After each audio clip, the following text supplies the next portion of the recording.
ഈ വിഷയത്തിൽ എതിർ ദിശയിൽ നിന്ന് ഉണ്ടായ സർക്കാരിന്റെ ഭാഗത്തു നിന്നുണ്ടായ ഏക ഇടപെടൽ എന്ന് വേണമെങ്കിൽ വിശേഷിപ്പിക്കാവുന്ന ഈ ഗവൺമെന്റ് പ്ലീഡറുടെ ഈ സത്യവാങ്മൂലത്തെ അതിന്റെ നുളയിൽ തന്നെ അതിന്റെ അടിസ്ഥാനത്തിൽ തന്നെ നുള്ളിക്കളയാനുള്ള ശ്രമങ്ങളാണ് സർക്കാരിന്റെ ഭാഗത്തു നിന്നുണ്ട് എന്നുള്ള അർത്ഥത്തിലാണ് ഇത് വായിച്ചെടുക്കേണ്ടത്. എന്ന് മാത്രമല്ല, നേരത്തെ അവിടെ ബഹുമാനൻ അഡ്വക്കേറ്റ് സൂചിപ്പിച്ച പോലെ ഇത് സർക്കാരിന് വേണ്ടിയിട്ടാണ് അദ്ദേഹം വാദിക്കേണ്ടത്. അതിന് പകരം മറ്റെന്തെങ്കിലും നൽകിയാൽ അദ്ദേഹത്തിന് മാറ്റണമെന്ന് പറയും. സർക്കാർ എന്ന് പറഞ്ഞാൽ ആരാണ്? പൊതുജനത്തിന്റെയും പൊതുസമൂഹത്തിന്റെയും സുരക്ഷ നൽകേണ്ട, അവരുടെ വികാരത്തെ പ്രതിനിധീകരിക്കേണ്ടവരാണ് സർക്കാർ. അത് പ്രതിനിധീകരിക്കേണ്ട, അതിനു വേണ്ടിയിട്ട് ശമ്പളം നൽകി നിയമിച്ച ഉദ്യോഗസ്ഥനാണ് പബ്ലിക് പ്രോസിക്യൂട്ടർ. ഈ ശമ്പളം എവിടെ നിന്ന് വരുന്നു? പൊതുസമൂഹം നൽകുന്ന അവരുടെ നികുതിയിൽ നിന്ന് എടുക്കുന്ന ശമ്പളം കൊണ്ടാണ് സർക്കാർ പ്രവർത്തിക്കുന്നത്.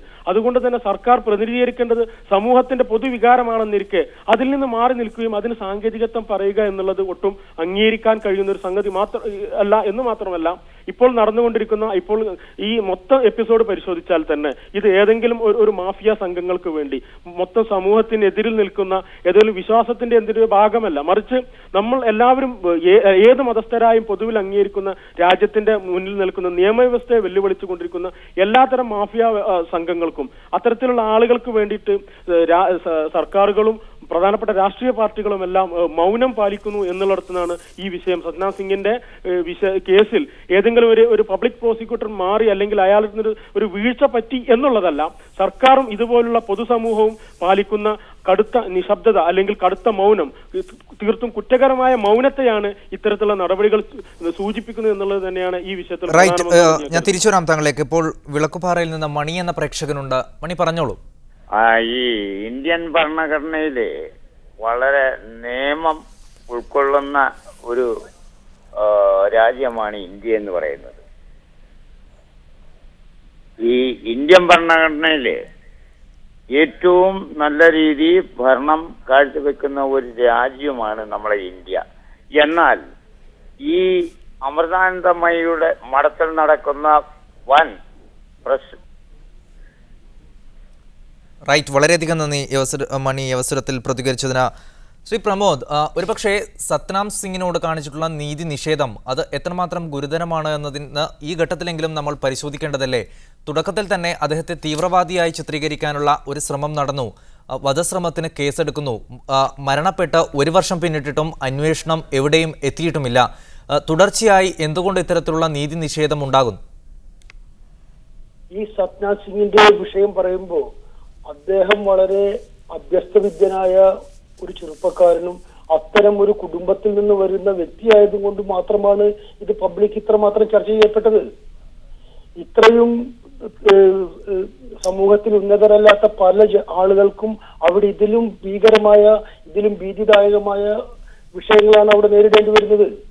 ചുരുക്കി പറഞ്ഞു കഴിഞ്ഞാൽ അവിടെയുള്ള ഗുണ്ടകൾക്ക് ഇന്റേണൽ ബ്ലീഡിംഗ് ഉണ്ടാകുന്ന തരത്തിലുള്ള, പുറത്തേക്ക് മുറിവൊന്നും ഇല്ലാത്ത തരത്തിൽ തന്നെ ആൾക്കാരെ നേരിടാനുള്ള കപ്പാസിറ്റി ഉണ്ട്. നിങ്ങൾക്കറിയോ, ഈ സത്നാം സിംഗ് മരിക്കുന്ന പോസ്റ്റ്മോർട്ടം റിപ്പോർട്ടിൽ പറയുന്നത് മുറിവുകളെക്കാൾ ഉപരി ഇന്റേണൽ ബ്ലീഡിംഗ് ആണ് പറയുന്നത്. അപ്പോ അത്രയും കൃത്യമായ രീതിയിൽ ആള് എവിടെ അടിച്ചാൽ മരിക്കുമെന്ന് കൃത്യമായ ബോധമുള്ള കൂലി ഗുണ്ടകളാണ് ഈ മഠത്തിന്റെ പല കാര്യങ്ങളിലും കൈകാര്യം ചെയ്തു. റൈറ്റ്, ഞാൻ തിരിച്ചു വരാം താങ്കളേക്ക്. അഡ്വക്കേറ്റ് അനൂപ് ബാസു, ഇന്ന് ഗവൺമെന്റ് പ്ലീഡറെ മാറ്റുക മാത്രമല്ല സർക്കാർ ചെയ്തത്, ഹർജിക്കാരനെ അറിയിക്കാതെ കേസ് അനന്തമായി നീട്ടാനുള്ള ഒരു ശ്രമവും സർക്കാരിന്റെ ഭാഗത്ത് നിന്ന് ഉണ്ടായി. ചില സമയത്തെങ്കിലും ഇക്കാര്യത്തിൽ സർക്കാർ ഒരു ഏകാധിപത്യപരമായ നിലപാട് എടുക്കുന്നുണ്ടോ എന്ന് തോന്നിപ്പോകുന്നതിൽ തെറ്റുണ്ടോ? സർക്കാർ അങ്ങനെ കേസ് അങ്ങനെ ഒരു ലോങ് അഡ്ജസ്റ്റ്മെന്റിന് വേണ്ടി ശ്രമിച്ചു കഴിഞ്ഞാൽ അതിനുള്ള പ്രതിവിധി നമുക്കുണ്ട്. ഏർലി പോസ്റ്റിംഗ് പെറ്റീഷൻ, മറ്റു കാര്യങ്ങളുണ്ട്.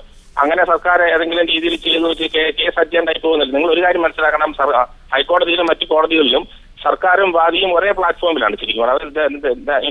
In fact equal treatment. അങ്ങനെ ഏതെങ്കിലും രീതിയിൽ അഡ്ജൻ ചെയ്ത് കഴിഞ്ഞു കഴിഞ്ഞാൽ, അങ്ങനെ സാധാരണ രീതിയിൽ എന്റെ ഒരു പ്രാക്ടീസ് എക്സ്പീരിയൻസിൽ അങ്ങനെ ഉണ്ടായിട്ടില്ല. അങ്ങനെ ഉണ്ടായെങ്കിൽ അതിനുള്ള ഒരുപാട് പ്രതിവിധികളുണ്ട്. ഏർലി പോസ്റ്റിംഗ് പെറ്റീഷനും കോടതിയിൽ, ഓപ്പൺ കോടതിയിൽ മെൻഷൻ ചെയ്ത് കേസെടുക്കുകയും ഒക്കെ ചെയ്യുന്നുണ്ട്. അങ്ങനെ നിങ്ങൾ പറയുന്നത് ശരിയാണെന്നുണ്ടെങ്കിൽ അത് ആ ഒരു പർട്ടിക്കുലർ ആസ്പെക്റ്റിൽ ഒരു എന്താ പറയുക, ഒരു സാധാരണ അല്ലാത്ത ഒരു നടപടി ഉണ്ടെന്ന് വേണമെങ്കിൽ സമ്മതിക്കാം. മറ്റു കാര്യങ്ങളിൽ അതിനൊരു അസ്വാഭാവികത കാണാൻ എനിക്ക് സാധിക്കുന്നില്ല. ശ്രീ അനുവാസു, ഇപ്പോൾ ഗവൺമെന്റ് പ്ലീഡറുടെ ഭാഗത്ത് നിന്ന് തന്നെ അന്വേഷണം പ്രഹസനമാണ് എന്ന തരത്തിലുള്ള ഒരു വാദം വരുന്നു. അദ്ദേഹത്തെ മാറ്റിയിരുന്നെങ്കിലും ഒരുപക്ഷെ കോടതി ഇനി പരിഗണിക്കുമ്പോൾ മുമ്പുണ്ടായിരുന്ന ഗവൺമെന്റ് പ്ലീഡറുടെ വാദം ഏതെങ്കിലും രീതിയിൽ ഈ വിധി വരുമ്പോൾ അല്ലെങ്കിൽ ആ രീതിയിൽ പരിഗണനയ്ക്കെടുക്കുമോ? കോടതി അത് ആ ഒരു ഗവൺമെന്റ് അങ്ങനെ പറഞ്ഞിട്ടുണ്ടെങ്കിൽ കോടതി ഒരുപക്ഷെ റെക്കോർഡ് ചെയ്തിട്ടുണ്ടാവാം.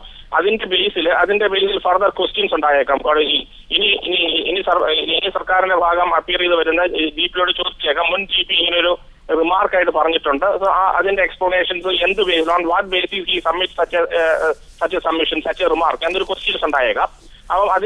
അപ്പൊ ആ ഒരു ക്വസ്റ്റ്യൻസ് ഉണ്ടായെങ്കിൽ അതിന് ആൻസർ കൊടുക്കാൻ ബാധ്യത ഇനി വരുന്ന GP-ക്ക് ഉണ്ടായേക്കാം. റൈറ്റ്. ശരിക്കും ഒരു കാര്യം കൂടെ, വസ്തുതാപരമായി ഇങ്ങനെയുള്ള റിമാർക്കും ഒബ്സർവേഷനും വരേണ്ടത് കോടതിയിൽ നിന്നാണ്. സർക്കാരിന്റെ ഭാഗം വാദിക്കുന്ന വക്കീലിന് സർക്കാർ പറയുന്ന കാര്യങ്ങൾ പറയാനേ സാധിക്കത്തുള്ളൂ.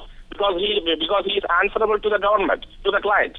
അല്ലാതെ സർക്കാർ പറയാത്ത കാര്യം പറയാൻ GP-ക്ക് ഒരിക്കലും സ്വാതന്ത്ര്യമില്ല. Because GP is a lawyer and he can only submit what has been already been instructed by the government. അല്ലാതെ അദ്ദേഹത്തിന് സ്വന്തം നിലയ്ക്ക് കാര്യങ്ങൾ എടുത്തിടാനോ സ്വന്തം നിലയ്ക്ക് ഒരു റിമാർക്ക് പാസ്സാക്കാനുള്ള അധികാരമോ അവകാശമോ ഇല്ല. വ്യക്തമാണ് അഡ്വക്കേറ്റ് അനൂപ് ഐസമീൽ.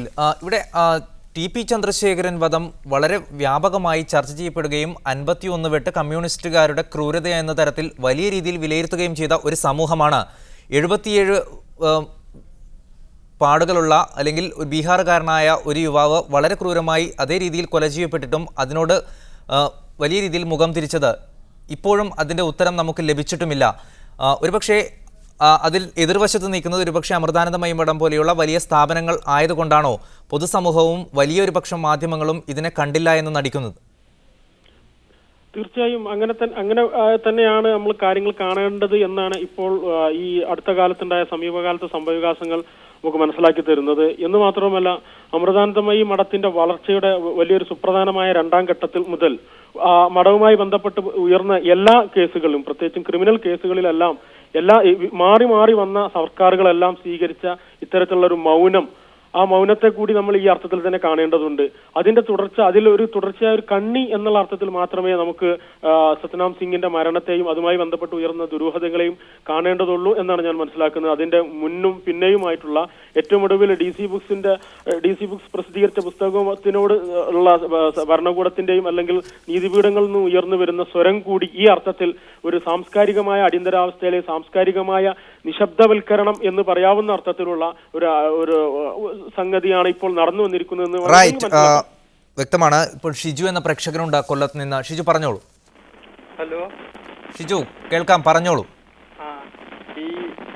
ആ സഹോദരന്റെ കാര്യത്തിൽ കേന്ദ്ര സംസ്ഥാന സർക്കാരുകൾ അടിയന്തരമായി ഇടപെടണം. ആ സഹോദരന് നീതി ലഭിക്കണം. അതാ ഞങ്ങളെയൊക്കെ ആവശ്യം.